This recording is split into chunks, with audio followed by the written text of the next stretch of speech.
अस्सलामुअलैकुम। आज हम सेकेंड ईयर की जो आपकी पीटीबी की बुक है उसका पहला चैप्टर स्टार्ट करने जा रहे हैं और पहला चैप्टर है आपका फंक्शंस एंड लिमिट्स का। ठीक है, तो सबसे पहली बात तो ये है कि आपको पता होना चाहिए कि फंक्शंस और लिमिट्स क्या है। बहरहाल इस चैप्टर में जो आपकी पहली दो एक्सरसाइजेस हैं वो फंक्शंस के हवाले से हैं और बाकी की जो एक्सरसाइजेस हैं तीन वो लिमिट्स के हवाले से हैं। तो हम स्टार्ट करेंगे फंक्शन से। तो सबसे पहले आपको पता होना चाहिए कि फंक्शन होता क्या है। तो उसके लिए ज़रा ये जो उर्दू में लिखा हुआ आपके सामने आएगा, ये इसका एक कॉन्सेप्ट है, ये आपके माइंड में ये आपको याद होना चाहिए। तो फंक्शन क्या है ज़रा देख लें। अब आपने अगर देख लिया कि फंक्शन क्या है, तो जैसे कि उसमें लिखा हुआ है कि फंक्शन एक ऐसा कानून है। ठीक है, फंक्शन एक ऐसा कानून है दो नॉन एम्प्टी सेट्स के दरमियान जो पहले सेट के हर एलिमेंट को दूसरे सेट का एक ही एलिमेंट देगा। तो उसमें पहली बात लिखी हुई है कि फंक्शन एक ऐसा कानून है। अब वो कानून या वो रूल क्या है? ये जो आपकी एडिशन, सब्ट्रैक्शन, मल्टीप्लिकेशन, डिवीजन होती है, या स्केयर करना, या स्केयर रूट लेना, या डबल करना, ये आपके वो रूल्स हैं जिनके बारे में बात की जा रही है, ये वो कानून है। तो फंक्शन इनमें से कोई भी एक रूल, कोई भी एक कानून हो सकता है। अब मैं कॉन्सेप्ट समझाने के लिए फंक्शन की एक मिसाल ले लेता हूं कि हमारे पास जो फंक्शन है, मिसाल के तौर पर वो फंक्शन है आपके पास f। बल्कि पहले लिखते हैं कि जो फंक्शन है जिसको हम रूल कहते हैं, तो वो रूल हम डिफाइन कर लेते हैं कि वो स्केयर है। ठीक है, अब आपको पता है स्केयर क्या करता है। तो जो हमने फंक्शन डिफाइन किया है, जो रूल हमने लिया है, वो स्केयर है। ये आपका फंक्शन है। अब मैं दो नॉन एम्प्टी सेट्स ले लेता हूं। ये आपके पास एक पहला सेट है ए, ये आपके पास एक दूसरा सेट है बी, और ये आ गया इनके दरमियान फंक्शन एफ। और वो फंक्शन हमने क्या डिफाइन किया है, वो स्केयर है। अब क्या करेगा, आपको पता है, अब जब भी आपने फंक्शन एफ का सोचना है तो ये सोचना है कि वो स्केयर है। अब मेरे पास पहले सेट में नंबर है 1 2 3 और दूसरे सेट में नंबर है 1 9 4 25। अब ये फंक्शन क्या करेगा, ये सेट ए के हर एलिमेंट को बी का एक एलिमेंट देगा। क्यों? भला क्योंकि फंक्शन एफ जो है वो स्केयर है, और स्केयर क्या करेगा, वो वन का स्केयर क्योंकि वन होता है तो वो वन को वन नंबर दे देगा। टू का स्केयर फोर होता है, वो टू को फोर दे देगा। थ्री का स्केयर नाइन होता है तो वो थ्री को नाइन दे देगा। तो आप देखें, तो ये फंक्शन की डेफिनेशन भी पूरी होगी कि फंक्शन एक ऐसा कानून है जो पहले सेट के हर एलिमेंट को दूसरे सेट का एक ही एलिमेंट देगा। इसको हम कहते हैं कि वो फंक्शन होता है। तो ये इसकी डेफिनेशन के मुताबिक डायग्राम के जरिए मैंने आपको समझाया है। अब चंद एक बातें आपको पता होनी चाहिए कि ये जो सेट ए होता है, सेट ए, इसको हम कहते हैं डोमेन।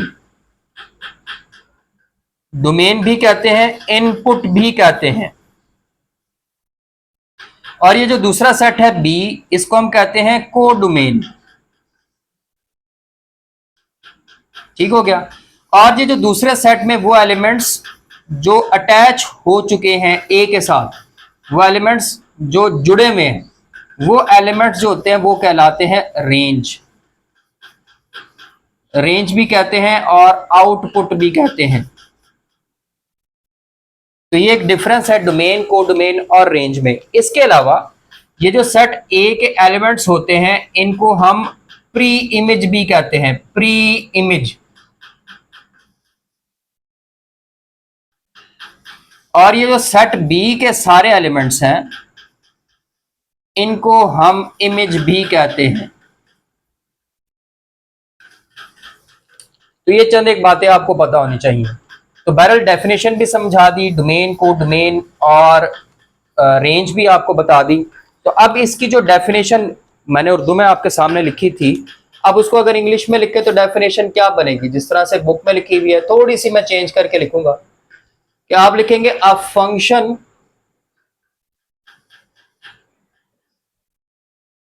इज अ रूल और कॉरेस्पॉन्डेंस एक ही बात है, आप रूल कह लें या कॉरेस्पॉन्डेंस कह लें कि फंक्शन इज अ रूल और correspondence relating to non empty sets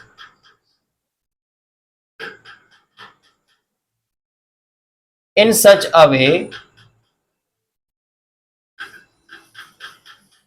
in such a way that each element of first set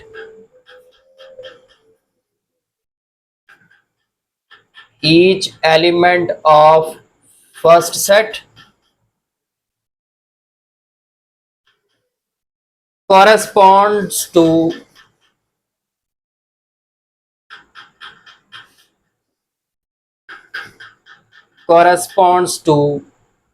only one element in second set, only one element in second set। तो ये इसकी definition English में बन गई, जैसे जो मैंने उर्दू में लिखी थी ये उसकी इंग्लिश है।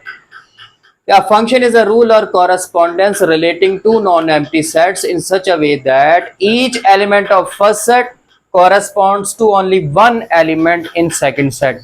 That is called a function. तो ये होगी आपकी फंक्शन की डेफिनेशन, ठीक है, और ये इसका कॉन्सेप्ट हो गया बेसिक।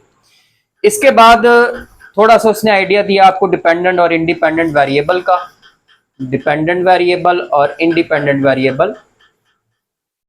डिपेंडेंट एंड इंडिपेंडेंट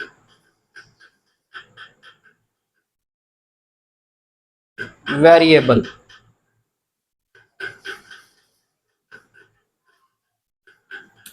इसकी अगर हम प्रैक्टिकल लाइफ से एग्जांपल लें तो आपको पता है दो चीजें आपस में किस तरह से रिलेट करती हैं। यानी कि अगर आप मिसाल ले लें कि फैन की, पंखे की, तो पंखा इलेक्ट्रिसिटी पे डिपेंड कर रहा है, इलेक्ट्रिसिटी पंखे पे डिपेंड नहीं कर रही। पेट्रोल जो है, बाइक जो है वो पेट्रोल पे डिपेंड कर रही है लेकिन पेट्रोल बाइक पे डिपेंड नहीं कर रहा। इसी तरह जब आप मैथमेटिक्स में बात करते हैं इक्वेशंस में, तो दो तरह के वेरिएबल होते हैं, एक डिपेंडेंट और एक इंडिपेंडेंट। उसकी वो मिसाल ऐसे देता है कि मिसाल के तौर पर अगर आपको एरिया ऑफ स्क्वायर निकालना हो,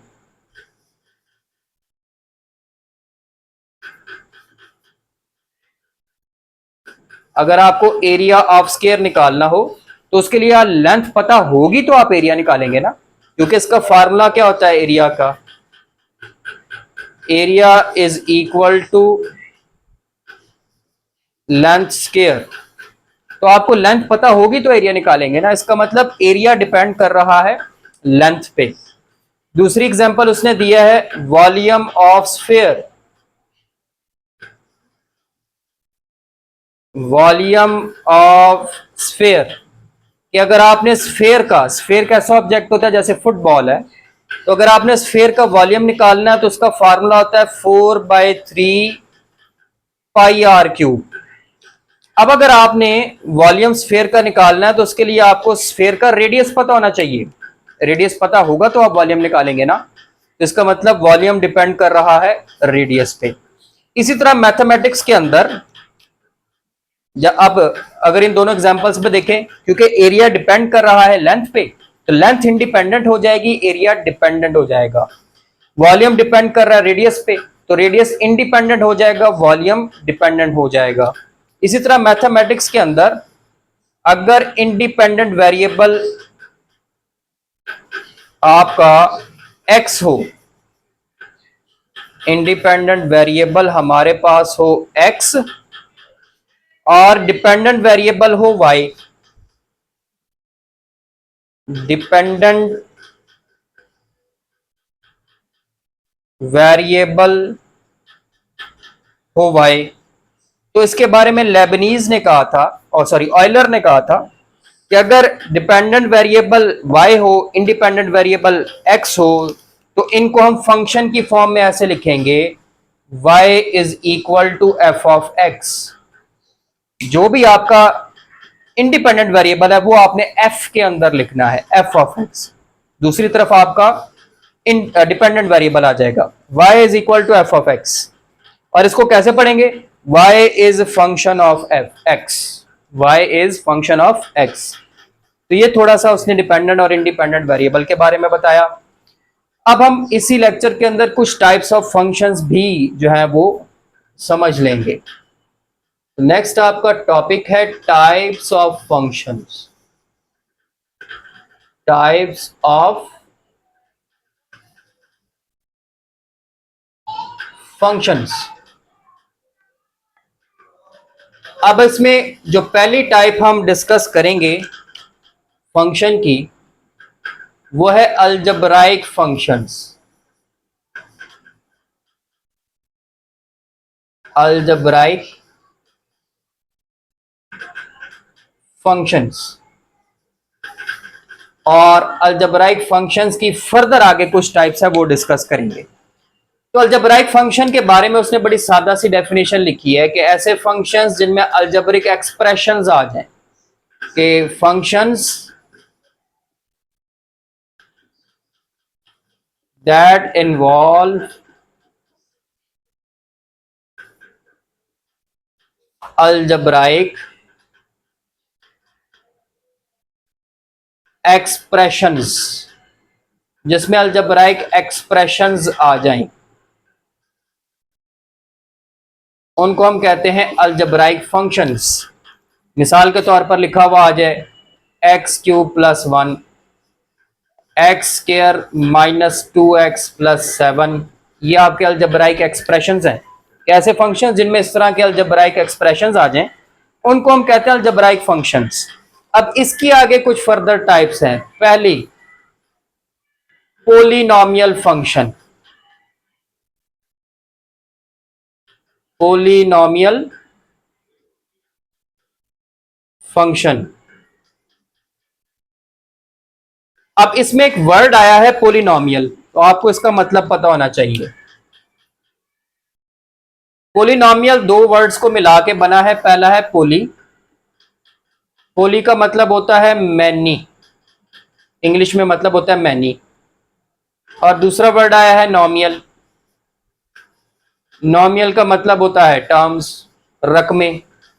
तो पोलिनोमियल्स मींस जिसमें बहुत सारी रकमें आ जाएं। अब बुक में उसने इसकी डेफिनेशन कैसे लिखी है,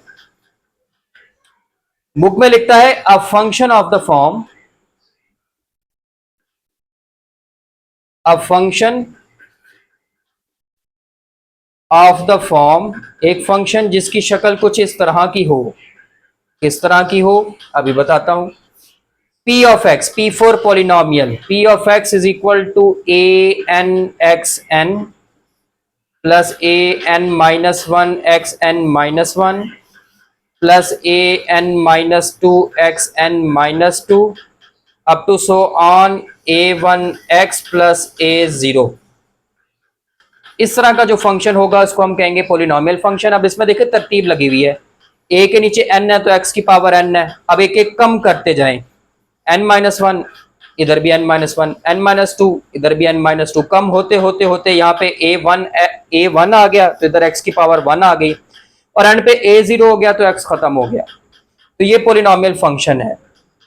इसके बाद ये भी उसमें आपने मेंशन करना है वेयर ये जो an आ रहा है या an माइनस 1 आ रहा है या an माइनस 2 आ रहा है अप टू सो ऑन ये a1 या a0 आ रहा है, ये सारे आपके रियल नंबर्स हैं।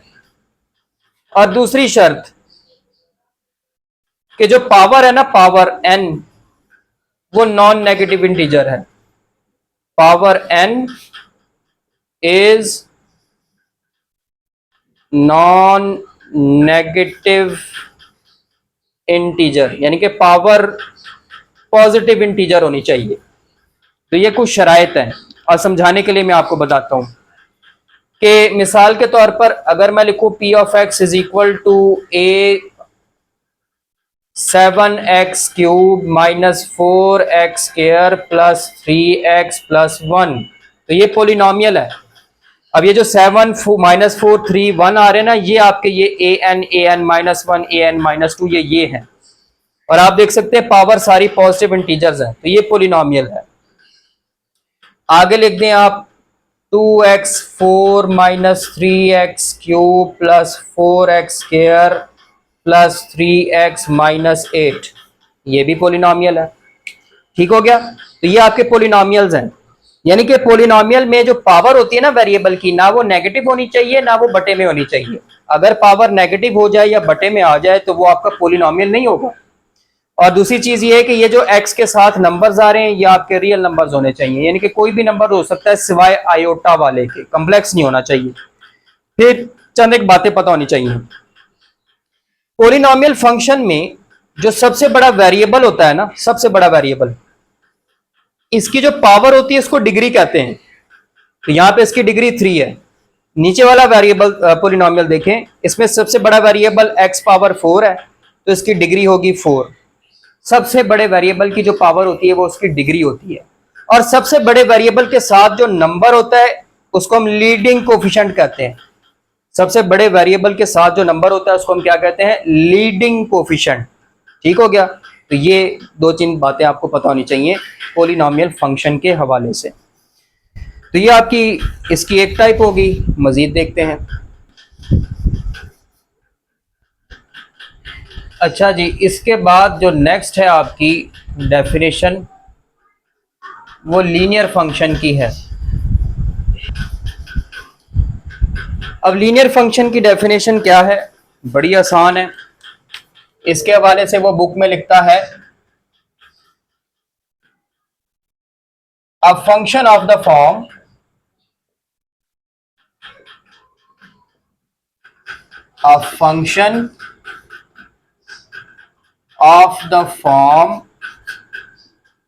f of x is equal to ax plus b। कैसा फंक्शन जिसकी शक्ल इस तरह की हो, f of x is equal to ax plus b। मतलब ये कि जो जिसके अंदर वेरिएबल की पावर 1 हो, इससे ज्यादा ना हो। तो जिस भी फंक्शन में वेरिएबल की पावर 1 होगी, उससे ज्यादा नहीं होगी, उसको आप लीनियर फंक्शन कहेंगे। और इसमें भी आप लिख देंगे कि ये जो a और b हैं ये आपके रियल नंबर्स हैं। एग्जाम्पल अगर आप लगाना चाहें तो आप लिख सकते हैं, लिखा हुआ आ जाए f of x is equal to 2x plus 1, या f of x is equal to सिर्फ लिख दें आप x minus 1। तो ये आपके लीनियर फंक्शन है। बड़ा आसान था। अब ये जो तीसरी और चौथी डेफिनेशन है ना, ये जरा ध्यान से। अब आ जाती है आइडेंटिटी फंक्शन।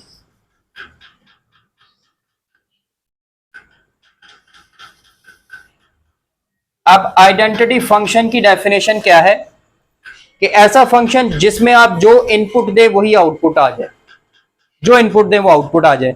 आप 1 पुट करें 1 आ जाए, 2 पुट करें 2 आ जाएगा, 3 पुट करेंगे 3 आ जाएगा, 4 पुट करेंगे 4 आ जाएगा, और अगर आप x पुट करेंगे तो x आ जाएगा। आइडेंटिटी फंक्शन को मैं लिखूंगा i से, और अगर आप इसमें x पुट करेंगे तो जवाब फिर क्या आ जाएगा? x। तो ये इसकी एक जनरल फॉर्म है। ये इनपुट है, ये आउटपुट है, जो इनपुट देंगे वही आउटपुट आ जाएगी। तो ऐसे फंक्शन को हम कहते हैं आइडेंटिटी फंक्शन। पहले कॉन्सेप्ट समझें कि मिसाल के तौर पर ये आपका एक सेट है x, ये आपका एक सेट है y, ये इनके दरमियान आ गया आइडेंटिटी फंक्शन i। आपने 1 पुट किया 1 आ गया, आपने 2 पुट किया 2 आ गया, 3 पुट किया 3 आ गया, x पुट किया x आ गया। तो आप देख रहे हैं कि x सेट और y सेट एक ही है, दोनों सेम है, जो x है वही y है। तो आप इस y को भी कह सकते हैं ये सेट क्या है? x है। तो इसकी डेफिनेशन में वो किस तरह से लिखता है? डेफिनेशन में वो लिखता है कि अ फंक्शन i, फिर ये कॉलन लगाना है, कॉलन x टू x, इसको ऐसे पढ़ेंगे, i is function from x to x। ये पहली इनपुट है, दूसरी आउटपुट है। अब देखो इनपुट भी x है तो आउटपुट भी x आ रही है, सेम आ रही है ना, इधर भी x आ गया इधर भी x आ गया। तो identity function from x to x of the form जिसकी शक्ल किस तरह की होगी, i of x is equal to x, जिसकी शक्ल इस तरह की होगी, i of x is equal to x, is called identity function.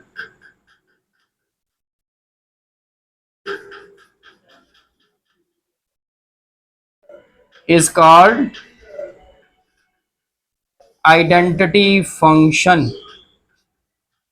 अब इसमें आपने देखा ये x क्या था, ये x जो है स्मॉल x है, वो कैपिटल X का एलिमेंट है, तो आप लिखेंगे x belongs to capital X। ये जो स्मॉल x है ये सेट कैपिटल X का एलिमेंट है, x बिलोंग्स टू x। तो ये आइडेंटिटी फंक्शन की डेफिनेशन होगी। सेकंड लास्ट है आपके पास कांस्टेंट फंक्शन।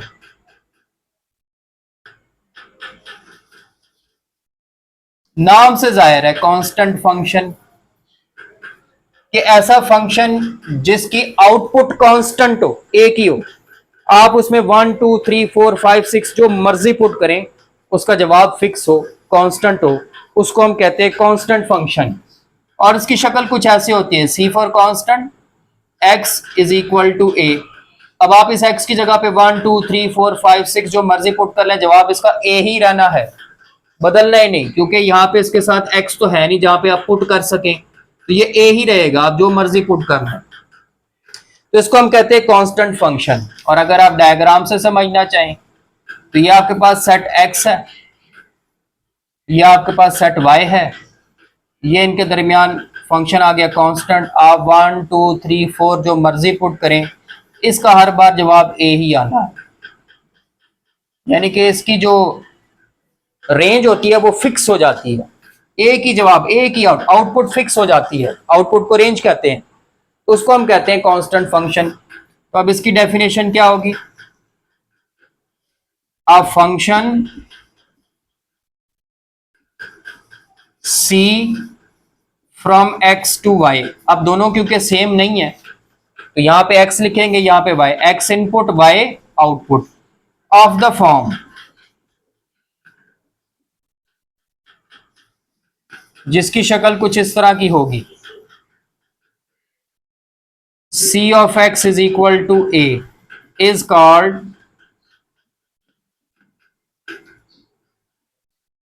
constant function।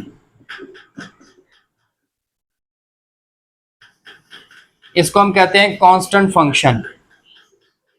अब इसमें आप ये बता देंगे x जो है वो कैपिटल X के एलिमेंट है और a जो है कैपिटल Y के, यानी कि सेट x के ये जो एलिमेंट्स है ना, इनको हमने जनरली स्मॉल x कह लिया। तो कहते हैं ये जो 1 2 3 4 जो स्मॉल x है ये कैपिटल X सेट के एलिमेंट है, और ये जो a है वो कैपिटल Y सेट का एलिमेंट है, ये आपने बता देना है। और इसमें मैंने एक पॉइंट आपको बताया कि जिसकी डोमेन या जिसकी आउटपुट फिक्स होती है, इट्स सॉरी रेंज या output, it's range is fixed, इसको हम कहते हैं कांस्टेंट फंक्शन। फिर लास्ट पे आ जाती है वो आपने पढ़ा हुआ है, रैशनल फंक्शन। याद है आपको फर्स्ट ईयर का 5वां चैप्टर, आप चाहे फर्स्ट ईयर के 5वें चैप्टर की वही डेफिनेशन लिख दें कि quotient of two polynomials p of x over q of x, quotient कहते हैं बटे को, quotient of two polynomials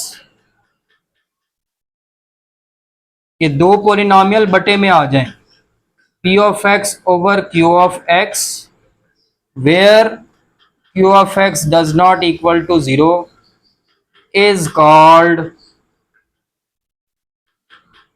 rational function।